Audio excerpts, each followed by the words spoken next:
সম্মানিত দর্শক শ্রোতা, অত্যন্ত ফারাক্রান্ত হৃদয়ে আপনাদের সামনে আজকে হাজির হয়েছি। বিশ্বের মুসলমানদের উপর বিশাল অমানিশা নেমে আসছে। বিশ্বের মুসলমানদের মধ্যে একমাত্র মেরুদণ্ড হিসেবে দাঁড়িয়েছিল ইরান। সেই ইরানের মহান নেতা ইমাম খোমেনি রাহবার, উনি শাহাদত বরণ করেছেন। আমরা সবাই করি ইন্না লিল্লাহি ওয়া ইন্না ইলাইহি রাজিউন। এই মহান নেতা শাহাদতের মধ্য দিয়ে মুসলিম বিশ্ব এক গভীর সংকটের মধ্যে পতিত হলো। আর এই যে কুচক্রীদের মুসলিম বিদ্বেষের সমস্ত শক্তি সম্মিলিতভাবে যে ইরানের বিরুদ্ধে ঝাঁপিয়ে পড়েছে, অর্থাৎ ইরানের ইসলামী বিপ্লবকে ধ্বংস করে সেখানে সেকুলার ব্যবস্থা প্রতিষ্ঠিত করে তাদের অনুগত এবং গোলাম সরকার প্রতিষ্ঠা করার জন্য তারা উঠে পড়ে লেগেছে।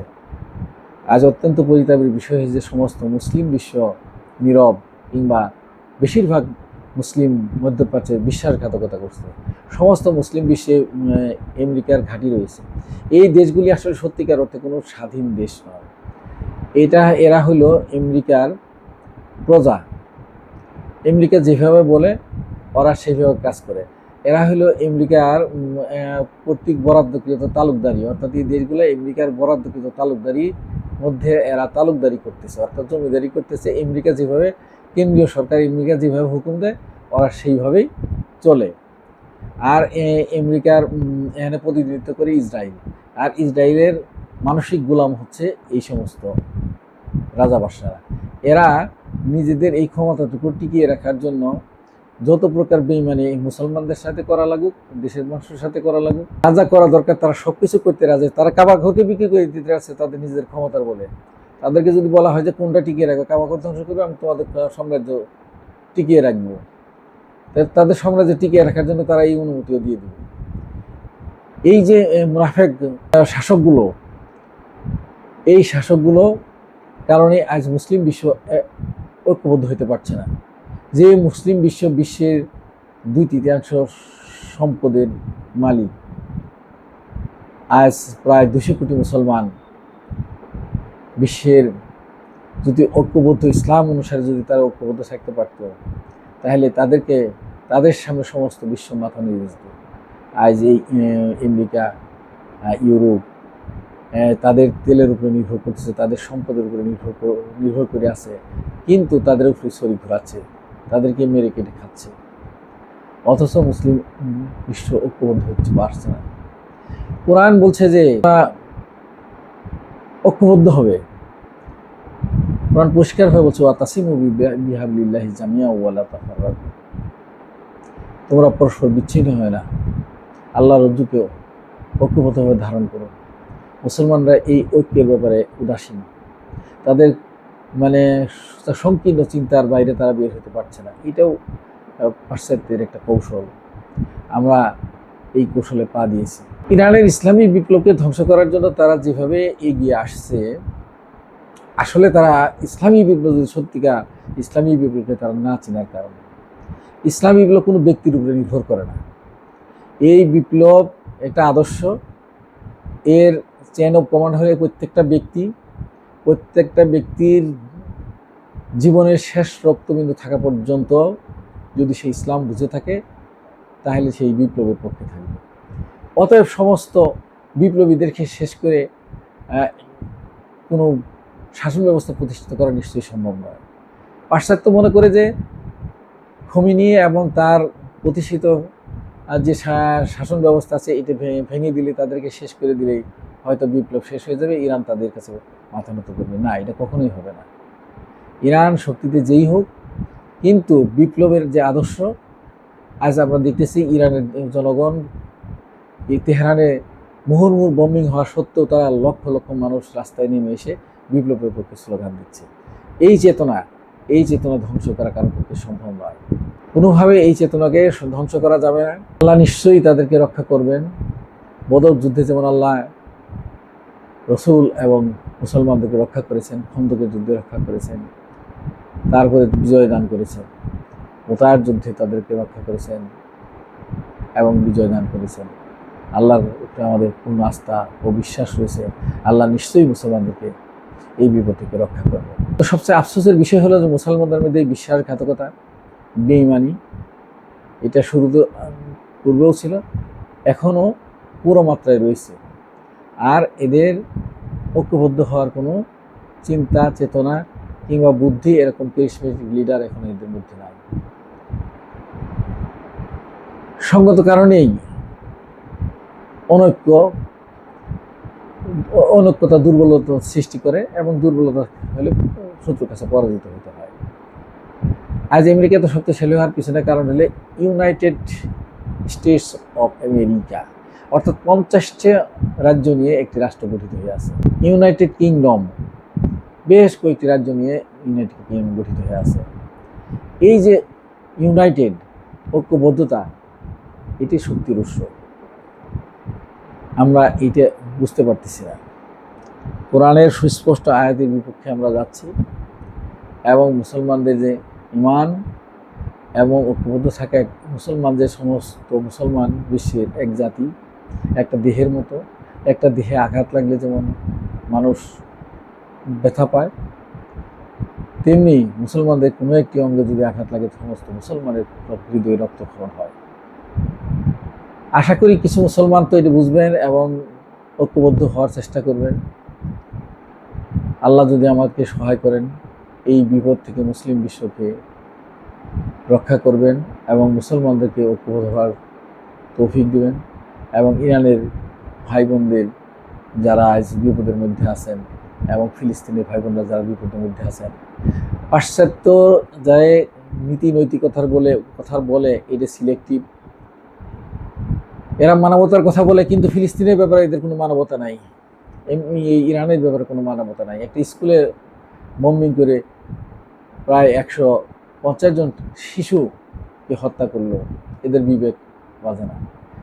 পাশ্চাত্য মিডিয়া এইগুলো প্রচারও করে না, এই মিডিয়াগুলো সিলেক্টিভ প্রচার করে। অর্থাৎ পৃথিবীতে বিভাজন হয়ে আছে ধর্মের ভিত্তিতে। আপনারা যাই বলেন, সেকুলারিজম বলেন, গণতন্ত্র বলেন, উন্মুক্ত যাই বলেন না কেন, পৃথিবী বিভক্ত হলেও ধর্মের বিভাজনে বিভক্ত। ঐতিহাসিকভাবে এটা বিভাজিত হয়ে আসছে। এবং ইরান যুদ্ধে, ইরাকে যখন হামলা করে বুশ, তখন বলছিল যে আমরা ক্রুসেড শুরু করতেছি। অর্থাৎ তাদের অন্তরে সেই ক্রুসেড এখনও আছে।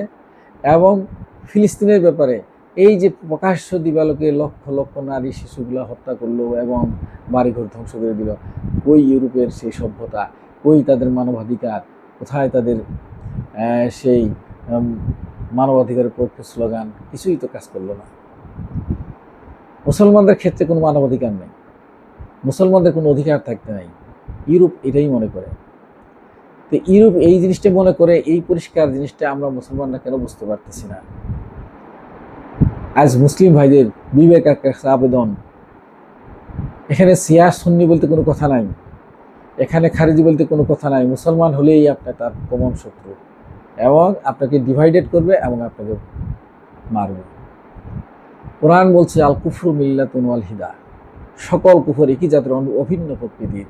এই যে ভারত যা ইসরায়েলের সাথে মিল হয়েছে, এবং সমস্ত মুসলিম বিদেশি শক্তি এক হয়েছে, অর্থাৎ সকল কুফর মুসলমানদের বিরুদ্ধে থাকে, সকল কুফর একই জাতের অভিন্ন প্রকৃতির, তার প্রমাণ আমরা পেলাম। কিন্তু আমরা মুসলমানরা আল্লাহ এক, রসুল এক, কোরআন এক, কিন্তু আমরা নিজেরা এক হইতে পারছি না। চরম দুঃখের বিষয় এটা।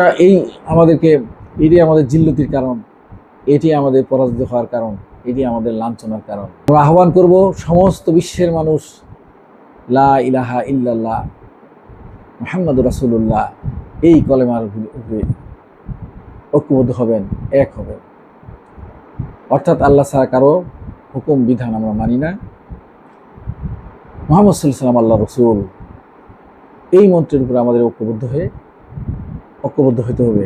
এটা না হলে আমাদের ঈমান থাকবে না, আমরা স্বাধীনভাবে এবং মুসলমান হিসেবে দুনিয়াতে বাস করতে পারব না। কারণ স্বাধীনতা থাকলে মুসলমান পরাধীন হইতে আসছে না।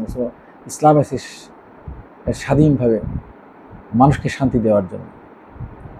যদি ইসলাম প্রতিষ্ঠিত না হয়, তাহলে মানুষ কোনদিন পৃথিবীতে শান্তি পাবে না। আজকে যে এই পরাশক্তিগুলা এই যে মুসলমানদের উপরে ছাপিয়ে পড়ছে, এর কারণ হলো যে আমাদের ঐক্যবদ্ধতা, দুর্বলতা, আর আমাদের কিছু গোড়ামি চিন্তা চেতনারও কারণ আছে।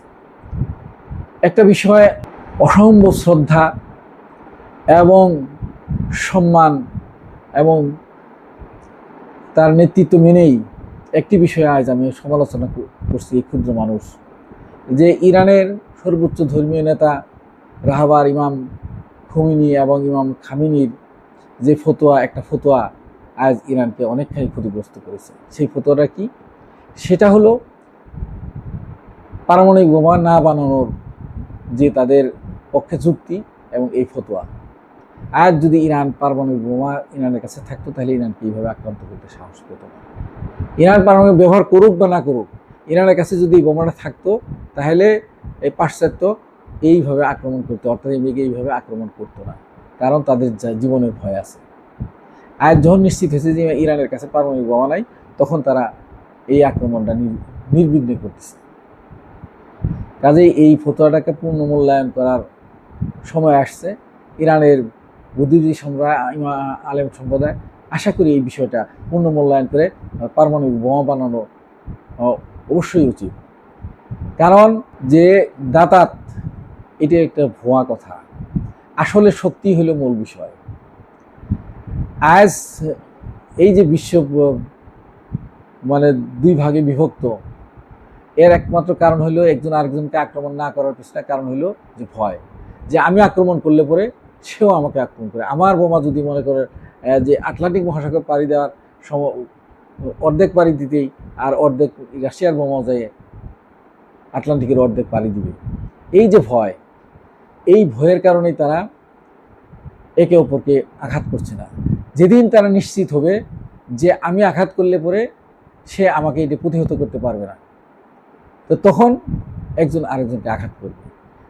এখানে কোনো মানবিকতার বিষয় নেই, এখানে কোনো দয়ার বিষয় নেই, এখানে কোনো সভ্যতার বিষয় নেই, এখানে কোনো সম্মান কিংবা মানুষের মর্যাদা, এই সমস্ত বিষয় এখানে কিছুই নেই। এখানে শুধু ভয় যে আমি মারলে সেও মারবে। আমি যখন নিশ্চিত হতে পারবো, অর্থাৎ তারা যদি নিশ্চিত হতে পারে যে আমি মারবো কিন্তু সে মারতে পারবে না, তখন তারা আক্রমণ করবে। আর ইরানের ঘটনাটা এটাই ঘটেছে, যে ইরানে তারা আক্রমণ করবে। কিন্তু ইরান যেহেতু পারমাণবিক বোমা নেই, তারা ইরান কিছু মিসাইল মারতে পারে, কিন্তু বাট আমার ওই রকম ক্ষতি করতে পারবে না। এই কারণে ইরান আক্রমণ হচ্ছে। ইরানে যদি আজ পারমাণবিক বোমা থাকতো, তাহলে নিশ্চিত তারা ইরান আক্রমণ করতো, যেমন উত্তর কোরিয়াতে তারা আক্রমণ করে না। তো সম্মানিত দর্শক শ্রোতা, সমস্ত মুসলমানদের ঐক্যবদ্ধতা কামনা করে, আপনাদের সুস্বাস্থ্য সুমঙ্গল কামনা করে বিদায় নিচ্ছি। আর আমার এই চ্যানেলটি দয়া করে সাবস্ক্রাইব করে সঙ্গেই থাকুন। আসসালামু আলাইকুম।